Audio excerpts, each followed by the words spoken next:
A very good morning to you. Welcome. Well, we are advancing through Luke's Gospel steadily. We're on Luke 17 at verse 22. And he's in the verses that are following, he talks about what it will be like when the day of opportunity has gone, and people will wish that they had made the most of the opportunity they had.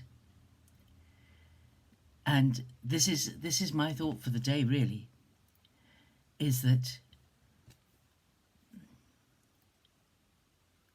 the Spanish are well known for saying, "Oh, mañana, tomorrow, we'll do it tomorrow," of leaving things till tomorrow. That's probably a terrible thing to say about the Spanish. But there are a lot of people who are like that, who'll say, "Oh, I'll do that. I'll do that tomorrow. I'll get round to it." There's a lot of things we think we're going to get round to that we don't get round to because we put it off. And quite rightly, sometimes we haven't got the energy to do the things that need doing today, and we put them off until tomorrow. But in the spiritual sense, about the things of God, it's never a wise thing to put off till tomorrow what God has spoken to you about today. He said this to his disciples, so it's a warning to us. The days are coming when you will desire to see one of the days of the Son of Man, and you will not see it. And they will say to you, "Lo there, lo here, do not go, do not follow them." For as the lightning flashes and lights up the sky from one side to the other, so will the Son of Man be in his day, or just be.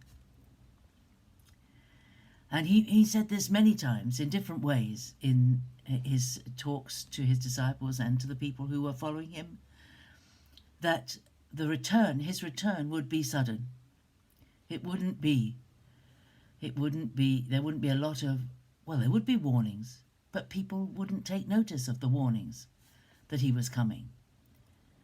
And the reason that he doesn't tell us when he's coming is because he doesn't want anyone to miss out on the opportunity to come to him, to get to know him, to follow him.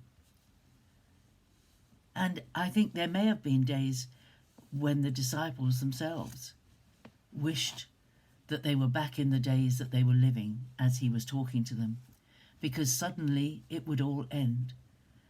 It would end much before they expected it to. I mean, why would you think that the life and ministry of Jesus would end quickly? He was only 33 or 4, something like that, in his early 30s. And there was no reason for him to die so soon in their minds. They didn't realize that the ministry of Jesus would be so short. Although he told them that these things would happen, he never said to any of them, "Well, it's going to happen this year." He just said, "I'm going to Jerusalem." I don't know if they understood that it would happen very quickly. But anyway, it's this thought that don't put off to tomorrow sorting out your life with God. Don't put it off. If God has touched something in your life that needs dealing with, don't put off dealing with it. Don't prevaricate, procrastinate. Don't do it. And if there's anyone listening who is thinking about turning to Jesus in faith, and you're not sure whether you should or not, you're not quite convinced, the worst thing about making a decision is not making it. Once you've made a decision, the peace comes. Once you give in to God, give in to God. Don't procrastinate. You may not get another chance. You may not get another chance. These people, Jesus goes on to say, and we'll think about this more tomorrow, that as it was in the days of Noah, so it will be in the days of the Son of Man. They ate and drank, they married, they were given in marriage until the day when Noah entered the ark and the flood came and destroyed them all. Now you might say they didn't know. Yes, they did. Noah preached to them. He told them there was a flood coming. He told them there was judgment coming. He told them they needed to change their ways. He told them He told them the flood was coming, and they laughed at him. Jesus told these people in his day that this was, do you remember he said, the Queen of Sheba would have come running if she knew I was here.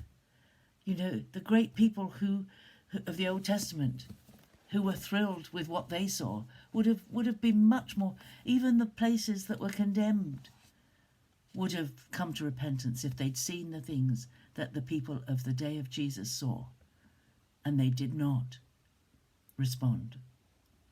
Let us not be like those foolish people who did not respond, who think, most of us think like this, think there's plenty of time.